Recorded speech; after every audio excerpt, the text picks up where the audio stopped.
Hello दोस्तों, स्वागत है आपका मेरे इस नए वीडियो में। जैसा कि आप जानते हैं, मैं मैथ के इंपॉर्टेंट क्वेश्चंस करा रहा हूं और मेरे यूट्यूब चैनल का नाम है एग्जाम्स विद सचिन सर।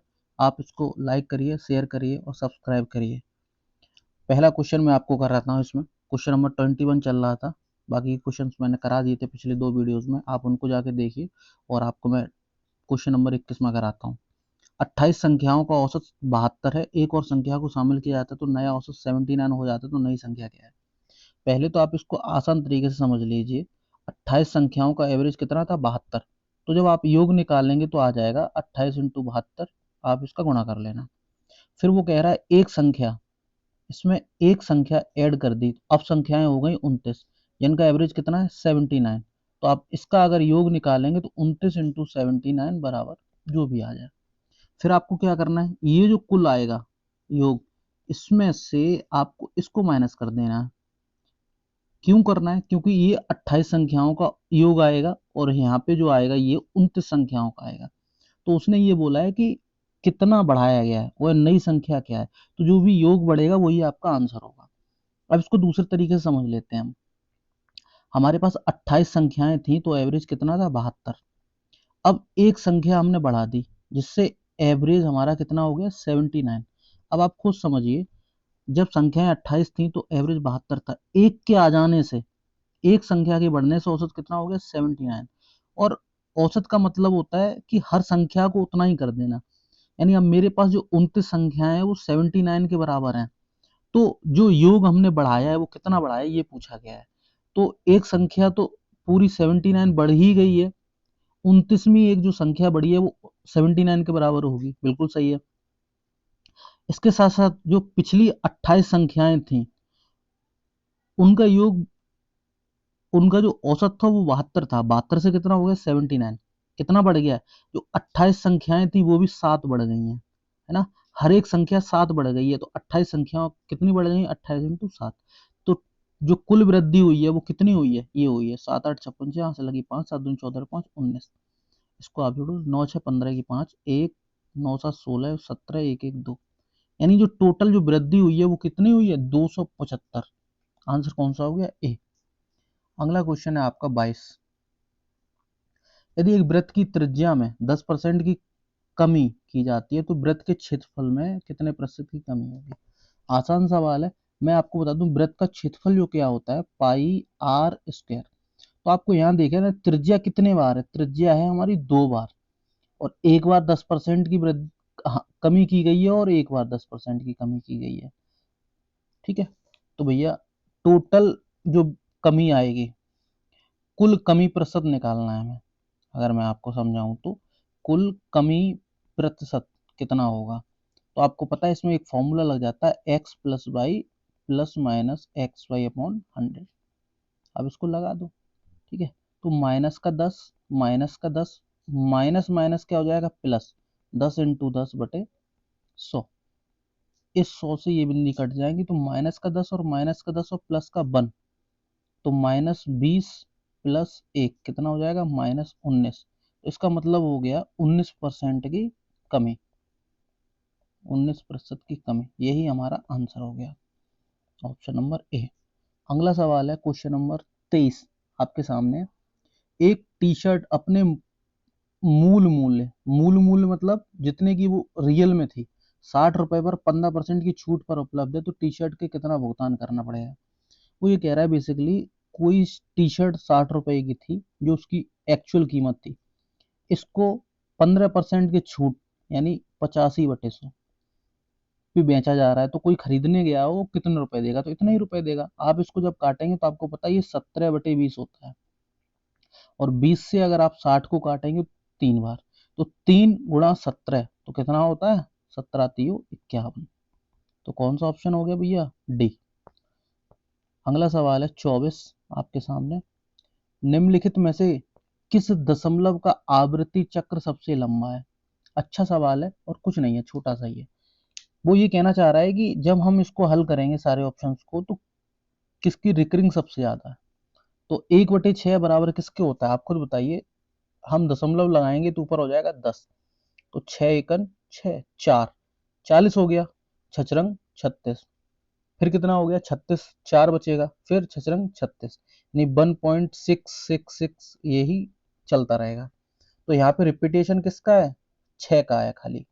ठीक है, अगला ऑप्शन जब आप इसको हल करेंगे तो दशमलव लगाएंगे आप, 7 एकन 7, अब यहाँ पे हो गया 30, 3 बचा, 7 चौकू 28, फिर 20 हो गया, तो 7 दूनी 14, फिर 60 हो गया, 6 बचा, 6 बचने पे 60 हो गया, तो 7 8 56, फिर 40, 7 पना 35, फिर 5 7 सत्ते 49, फिर आया 1।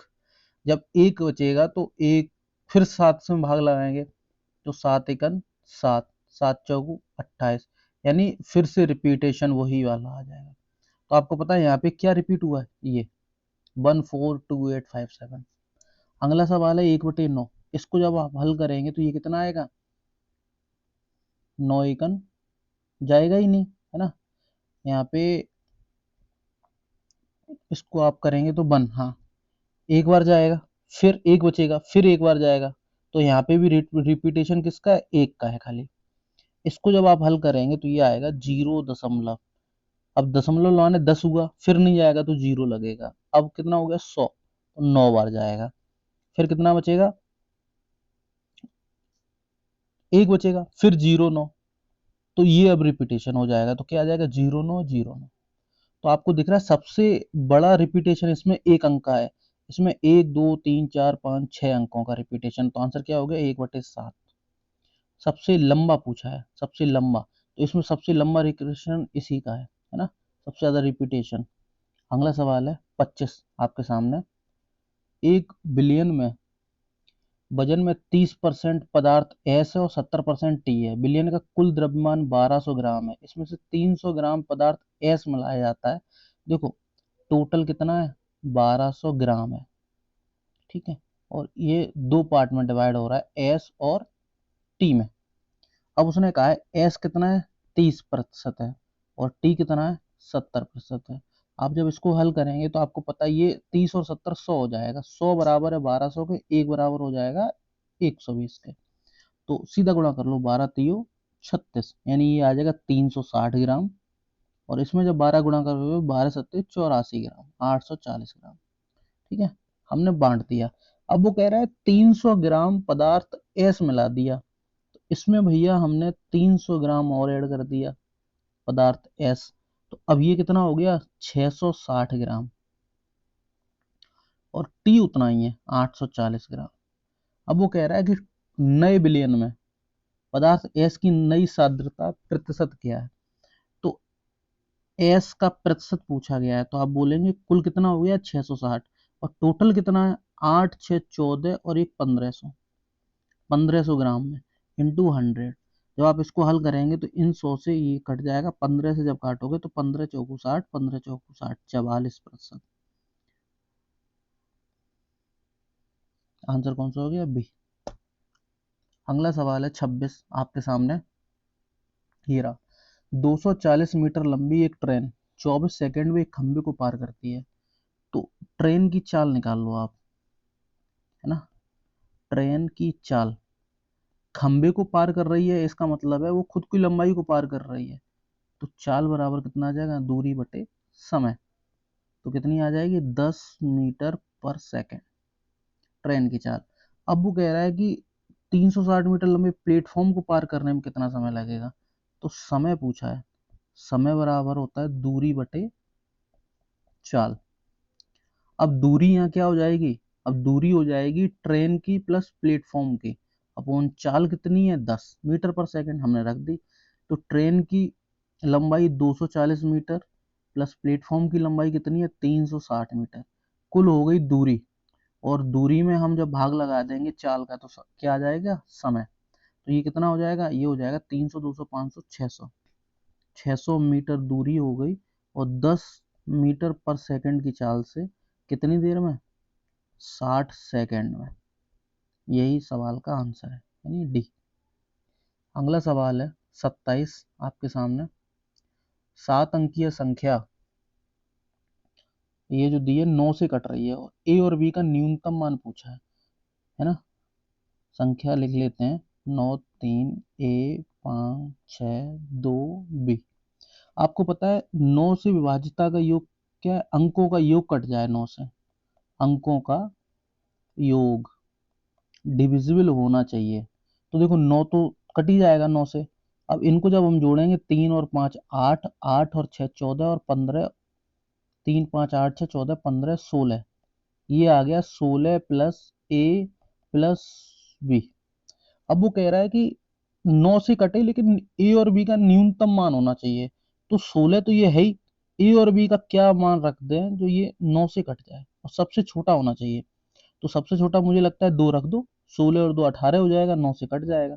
और 9 से कटने पर आंसर कौन सा हो गया? ये पूरी संख्या कट जाएगी 9 से, है ना। 9 तो 9 से कट ही रहा था, इन सबको जो हमने जोड़ा तो आ गया 16 प्लस ए प्लस बी। ए प्लस बी की वैल्यू हमने अगर 2 रख दी तो ये 16 और 2 18 हो जाएगा। 18 9 से कटता है, 9 से ये पूरी संख्या कटने के लिए इन सबको योग करना चाहिए। तो आपको समझ में आ गया होगा। अगला सवाल है क्वेश्चन नंबर 28। 20 संख्याओं का विक्रय मूल्य 31 पुस्तकों के क्रय मूल्य के बराबर है। तो 20 किताबों का विक्रय मूल्य वो कह रहा है किसके बराबर है? 31 किताबों के क्रय मूल्य के बराबर है। तो मैं आपको बता दूं, जिसके सामने जो भी अंक लिखे होते हैं वो उसी के मान हो जाते हैं। तो विक्रय मूल्य हो गया 31 और क्रय मूल्य कितना हो गया? 20। यानी कोई चीज मान लो या रुपए मान लो, है ना, क्रय मूल्य क्या हो गया? 20 और विक्रय मूल्य कितना हो गया? 31। अब आप मुझे बताइए, कोई चीज 20 में खरीदी और 31 में बेच दी है ना। 20 में खरीद के 31 में बेचने पर लाभ क्या होगा? तो आप कहेंगे भैया लाभ ही होगा। कितना होगा? 11 का लाभ हो रहा है। कितने पे? 20 पे।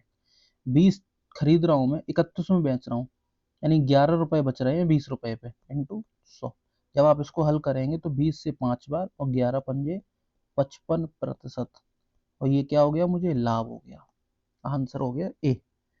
अगला सवाल है आपके सामने 29। 100 मीटर की दौड़ में, ये अच्छा सवाल है, ये इंपॉर्टेंट सवाल है, ये बहुत कम लोग कराते हैं। दौड़ का क्वेश्चन है, मैं आपको समझा देता हूँ। 100 मीटर की दौड़ में, जैसे मान लो यहाँ से यहाँ तक टोटल जो दौड़ है वो कितनी है? 100 मीटर की दौड़ है। एक्स जो है वो 5 मीटर पर सेकंड की चाल से चलता है और वाई, इसकी चाल क्या है? 5 मीटर पर सेकंड। और एक दूसरा है बाई, उसकी चाल क्या है? 4 मीटर पर सेकंड। अब वो कह रहा है एक्स को बाई को कितना हेड स्टार्ट। हेड स्टार्ट का मतलब होता है कि एक व्यक्ति अगर यहाँ से दौड़ना शुरू कर रहा है तो दूसरा कितनी देर बाद दौड़े, है ना। दूसरा कितनी देर बाद दौड़े ताकि वो एक ही समय पर वहां पहुंचे। देखो बोला दो टाई पर समाप्त। तो टाई मतलब होता है जैसे यहाँ से दोनों ने स्टार्ट किया दौड़ना और दोनों एक ही समय पे यहाँ पहुंचे। एक तेज दौड़ रहा है, एक थोड़ा धीमे दौड़ रहा है। तो इसका मतलब है अगर यहाँ पे समय पे एक ही समय पे पहुंचने के लिए एक को थोड़ा बाद में दौड़ना पड़ेगा। जैसे होता है ना कि पेरेंट्स अपने बच्चों को पहले दौड़ा देते हैं, फिर वो धीरे धीरे पीछे आते हैं, है ना। वो वही सीन है यहाँ पे। तो एक्स का अगर चाल 5 मीटर पर सेकंड है तो आप मुझे बताइए 100 मीटर की दौड़ में 5 मीटर पर सेकंड की चाल से कितना समय लेगा? ये लेगा 20 सेकंड। ठीक है। अब 100 मीटर की दौड़ को 4 मीटर पर सेकंड की चाल से कितना समय लेगा ये? तो आप बोलेंगे भैया ये लेगा 25 सेकंड। यानी एक्स 20 सेकंड में वही दूरी कवर कर रहा है और बाई कितना समय ले रहा है? 25 सेकंड। यानी 5 सेकंड का अंतर है भैया। अब आप खुद सोचिए, इसकी चाल है 5, इसकी है 4, ये 5 सेकंड एक्स्ट्रा ले रहा है। तो भैया बाई जो है वो 5 सेकंड में 4 मीटर पर सेकंड की दर से कितनी दूरी तय करेगा? तो आप बोलेंगे 20 मीटर। तो बाई जो है वो 4 की स्पीड से चल रहा है, ये 5 की स्पीड से, ये धीमे चल रहा है, इसीलिए इसे 25 सेकंड ज्यादा लग रहे हैं। तो ये 5 सेकंड जो ज्यादा लग रहे हैं इसको वो 4 मीटर पर सेकंड की चाल से 5 सेकंड में कितनी दूरी कवर करेगा? 20 मीटर। इसका मतलब है एक्स 20 मीटर ज्यादा चल रहा है बाई से। अगर वो 5 की चाल से चलेगा तो इनमें अपना गैप कितना रखना चाहिए? 20 मीटर का। यानी जब बाई हाथ से 20 मीटर आगे भाग जाएगा तब एक्स भागना शुरू करेगा। ये इस सवाल का आंसर हो गया 20 मीटर। अच्छा सवाल है, नहीं समझ में आया फिर से समझना, बहुत आसान तरीके से मैंने आपको समझा दिया है। क्वेश्चन नंबर है 30। एक व्यक्ति जो एक मीनार के आधार से 20 मीटर की दूरी पर खड़ा है। जैसे मान लो एक कोई व्यक्ति है, ये किसी मीनार से, ठीक है, ये कोई मीनार रही होगी, इससे 20 मीटर की दूरी पर खड़ा है। ठीक है, देखता है कि मीनार के शीर्ष का उन्नयन कोण कितना है, 60 डिग्री। मीनार की ऊंचाई पूछी गई है। ठीक है, तो मैं आपको बता देता हूं, जब भी आपको एंगल दिया जाएगा, जैसे मान लो ये 60 डिग्री दिया है, तो इसमें ये हमेशा √3 होगी और ये क्या होगी, और ये 90 डिग्री होगी। तो आपको एक का मान दिया है 20। ठीक है, अगर आप चाहें तो इस सवाल में लगा सकते हैं आप, टेन थीटा बराबर क्या होता है, लंब बटे आधार। ठीक है, तो टेन 60 जब आप करेंगे, टेन 60 बराबर लंब हमसे पूछा गया, आधार कितना है, 20 मीटर, ये होता है √3 बराबर ऊंचाई बटे 20। जब आप इसको हल करेंगे तो ऊंचाई का मान आ जाएगा 20√3। अब यहाँ पे कोई ऑप्शन नहीं है 20√3 में, तो आप क्या करेंगे, ऊंचाई बराबर 20 गुणित √3 का मान कितना होता है, 1.732। तो यहाँ पे आप गुणा कर दो, है ना। 20 का जब गुणा करोगे तो 17 दूनी कितना होता है, 34 होता है, 32 दूनी 64 होता है, तो कितना हो गया, 34.62 मीटर, 34.64। ठीक है, ये आंसर हो गया। अगला सवाल है 31 आपके सामने। एक राउंड ट्रिप यात्रा के दौरान एक व्यक्ति 5 किलोमीटर प्रति घंटे गति से एक स्थान से पैदल चलता है और 3 किलोमीटर गति से लौटता है।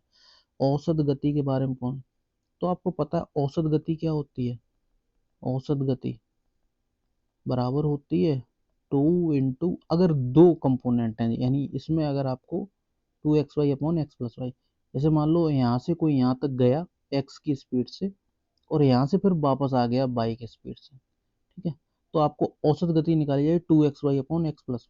तो आप यहाँ पे लगा दो 2 × 5 × 3 + 5 बराबर कितना आ जाएगा, 5 दूनी 10 × 30/8, तो 15/4। ये कितना आ जाएगा, 4 3 बाहर है, 3 4 7 28, 3.75, 3.75। औसत गति 3 किलोमीटर प्रति घंटा है, गलत। औसत गति 5 है, गलत। औसत गति 5 और 3 के अंकगणितीय माध्य से कम है, तो 5 और 3 का अंकगणितीय माध्य का मतलब होता है औसत, यानी 4, 4 से कम है, बिल्कुल सही बात है। औसत गति 5 और 3 का अंक बराबर है, नहीं, ये भी गलत है। तो आंसर क्या हो गया, सी। अगला सवाल है आपके सामने 32। यहाँ पे आपको ना ये सिंप्लीफिकेशन का सवाल है, ये दिया गया है आपको 58/32 का क्यूब रूट बटे 1296 का फोर्थ रूट इंटू 3/54 गुणित 168। अब आपको क्यू रूट पूछा है, तो मैं आपको बता दूं क्यू में क्या होता है, 3 का पेयर बनाते हैं, 3 का जोड़ा बनाओ आप, और 2 देखो किसके क्यूब में आता है, 1 के में 1 आता है, 2 के में 8 आता है, 3 के में 9 आता है, 4 के में लास्ट अंक क्या आता है, 4 के में 4 आता है, 5 के में 5 आता है, 6 के में 6 का जब आप क्यूब रूट निकालोगे तो आपको पता है कितना आएगा, 6। 7 के में निकालोगे तो 7 7 49, 3, है ना, 343 होता है। 512 होता है 8 का, यानी 8, और 5 से छोटा क्यू किसका होता है, 1 का। ठीक है, नीचे 1296 का फोर्थ रूट, तो आपको पता है 1296 जो 36 का वर्ग होता है, 36 का भी स्क्वायर रूट कितना होता है, 6 इंटू 3/54 गुणित 168। अब आप हल कर लो इसको, 3 से काटोगे तो 3 दूनी 6, 18 से काटोगे 18 3 54, 2 से इसको काटोगे 2 8 16, 2 चौकू 2 चौकू 8, 3 से काटोगे 3 1 3 दूनी 6, 3 8 24, 28। ए। अगला सवाल है 33। एक मिस्ट्री बर्तन में, या ये मिस्ट्री नहीं होगा, ये बेलनाकार बर्तन है। ठीक है, बेलनाकार बर्तन में 154 लीटर पानी है। यदि आधार की त्रिज्या 14 है, बर्तन में पानी के स्तंभ की ऊंचाई कितनी होगी? तो आपको पता है बेलन का आयतन जो होता है ना, बेलन का आयतन यानी बेलन में जो पानी बना हुआ है वो आयतन के बराबर होगा, उसका वॉल्यूम कितना है? तो हमें दिया 154 लीटर। ठीक है, तो बेलन का आयतन कितना होता है? पाई आर। आर कितनी है? 14 पाई आर स्क्वायर एच हमें पूछा गया है। 154 लीटर को अगर हम मीटर में बदलेंगे तो 1000 का गुणा कर देंगे। तो आप इसको हल कर लो, 22/7 इंटू 14 गुणित ऊंचाई बराबर 154 गुणित 1000। जब आप इसको हल करेंगे तो देखो 11 से इसको काटो तो 11 एकन 11, 11 चौकू 44, तो 11 दूनी 22। एक 14 से ये 14 कट जाएगा। ठीक है, 7 से जब आप 14 काटोगे तो 2 बार कटेगा, तो 2 इंटू 2 4 गुणित ऊंचाई बराबर 1000। तो ऊंचाई बराबर कितना आ जाएगा? 250 सेंटीमीटर। आंसर क्या हो गया? ए। अगला सवाल है आपके सामने 34। सोना चांदी और कांस्य टोकन वाले एक बटुए में सोने चांदी के टोकन का अनुपात 5:17 है, जबकि कांस्य और सोने के टोकन का अनुपात 18:19 है। तो कांस्य और चांदी के टोकन का अनुपात, ये बड़ा सवाल है। ठीक है, और मैं आपको बता दूं, अगर आपको थोड़ा अच्छे से करना है, कई तरीके हैं इसको करने के। पहले मैं आपको थोड़ा मेथड बता देता हूँ। सोने चांदी और सोने को हम एस से और चांदी को हम सी से, कांस्य को के से डिनोट करेंगे। तो बोला है सोने और चांदी के टोकन का अनुपात कितना है? 5:17। फिर दिया गया है कांस्य और सोने का अनुपात कितना है? कांस्य और सोने का अनुपात है 18:19। तो सबसे पहले आप इसको सेट करिए। सेट कैसे करेंगे? देखो यहाँ पे कॉमन क्या है? सोना, तो इसको सोने में कन्वर्ट कर लो पहले। सी और एस का रेशियो कितना आ जाएगा? 17:5। और इधर सोना और कांसा करेंगे तो कितना आ जाएगा? 19:18। अब आप इसको हल करेंगे तो आपको निकलेगा चांदी, सोना और कांसा बराबर 17 इंटू 19। ये आता है इनका दोनों का गुणा पहले, फिर बीच वाला कैसे निकलता है? इन दोनों का गुणा, 19 गुणित 5। फिर आपका क्या निकलता है? ये लास्ट वाला, इन दोनों का गुणा, 5 इंटू 18। आपको निकल के आ गया जो आपको चाहिए था। अब आपसे पूछा है कांसा और चांदी के टोकन का अनुपात। तो कांसा कितना है? लास्ट वाला। और चांदी कौन सा है? पहले वाला। तो लास्ट वाला क्या है? 5:18 अनुपात पहले वाला 17:19। जब आप इसका गुणा करेंगे तो आपको दिख रहा है 18×5 = 90 अनुपात, लास्ट में 3 आएगा, तो 90:323, 330। तो आंसर कौन सा हो गया? सी। अब देखो इसको, ये तो मेथड हो गया जो मैंने आपको बताया। शॉर्ट करना है तो आप देखिए ऑप्शन देखिए, 98, 93, 90, 95। मुझे पता है कि जब रेशियो का सवाल हम ऐसे हल करते तो गुणा होते हैं, जो हमें रेशियो दिए होते हैं उनका आपस में गुणा होता है। तो अगर मैं यहाँ पे गुणा करूंगा, जैसे सीधा गुणा कर लूँ, जैसे सबसे पहले मेरे पास क्या है? सोना है, और यहाँ पे क्या पूछा है? चांदी और कांसा। ठीक है, और सोने और चांदी का कितना है? 5:17। तो मुझे पता है 18 और 5 का कहीं गुणा हुआ होगा, 18×5 = 90, एक टर्म बनेगा। तो 90 का आंसर कौन सा? एक ही बन रहा है। 95 कभी बनेगा नहीं किसी का गुणा करने पर। इन सब में से किसी का किसी में गुणा करने पर 95 नहीं आएगा, 93 कभी नहीं आएगा, 98 कभी नहीं आएगा। तो एक ही ऑप्शन हमारा सी। अगर जल्दी करना है, आपके पास समय नहीं बचा है पेपर में, तो सबसे सटीक है ये, है ना? आप इसको समझिए। अगला सवाल है आपके सामने 35। दो क्रमागत प्राकृतिक संख्याओं का गुणनफल 506 है, दोनों में से बड़ी संख्या। मैं आपको बता दूं, दो संख्याओं का गुणनफल दिया है 506, और वो कह रहा है बड़ी संख्या यानी बी, बताइए क्या है। देखो यहाँ पे आपको ऑप्शन से ही करना पड़ेगा, क्योंकि दो, यहाँ पे दो पद हैं और एक ही हमें इक्वेशन दी गई है, तो ये हल ही नहीं हो सकता। तो ये ऑप्शन से करते हैं। उसने बोला है बड़ी संख्या, तो आंसर में जो होगा वो बड़ी संख्या होगा। तो यहाँ पे अगर 17 है तो यहाँ 16 होगा पहले में। दूसरे ऑप्शन से अगर यहाँ 23 होगा तो यहाँ कितना होगा? 22 होगा। तीसरे ऑप्शन से अगर यहाँ 18 होगा तो यहाँ कितना होगा? 17 होगा। अगर यहाँ 21 होगा तो यहाँ कितना होगा? 20 होगा। अब आप गुणा करके 506 बना दो। आपको पता है 6×7 = 42, है ना? लास्ट में कितना आएगा? 2। हो नहीं सकता। 3×2 = 6, हो सकता है। 8×7 = 56, हो सकता है। 2×1 = 2, नहीं हो सकता। अब देखो 506 करना है, तो 17 और 18, 17 का अगर वर्ग होता तो कितना होता? 289। 18 का अगर वर्ग हो जाए, 18 ही दोनों संख्या होती तो 324, यानी ये भी नहीं हो सकता, यानी बहुत छोटा रह गया। 22 और 23 का गुणा करने पे 506 आ सकता है, क्योंकि 22 का वर्ग होता है 484 और 23 का वर्ग कितना होता है आपको पता है, 529। यानी इसका मतलब ये ऑप्शन सही है हमारा 23। आप गुणा करके देख लेना, आंसर आ जाएगा। इस वीडियो में इतना ही। आप अंत तक बने रहें, इसके लिए बहुत बहुत धन्यवाद आपका। ठीक है, और मैं आशा करता हूँ आप इस वीडियो को अपने दोस्त तक शेयर करेंगे, लाइक करेंगे और सब्सक्राइब करेंगे, ताकि आगे में आने वाले सारे क्वेश्चंस आप तक पहुँचते रहें और मुझे भी मोटिवेशन मिले अच्छी अच्छी वीडियोस बनाने के लिए। तब तक के लिए अपना ध्यान रखिए, स्वस्थ रहिए, पढ़ते रहिए। बाय बाय, टेक केयर, धन्यवाद।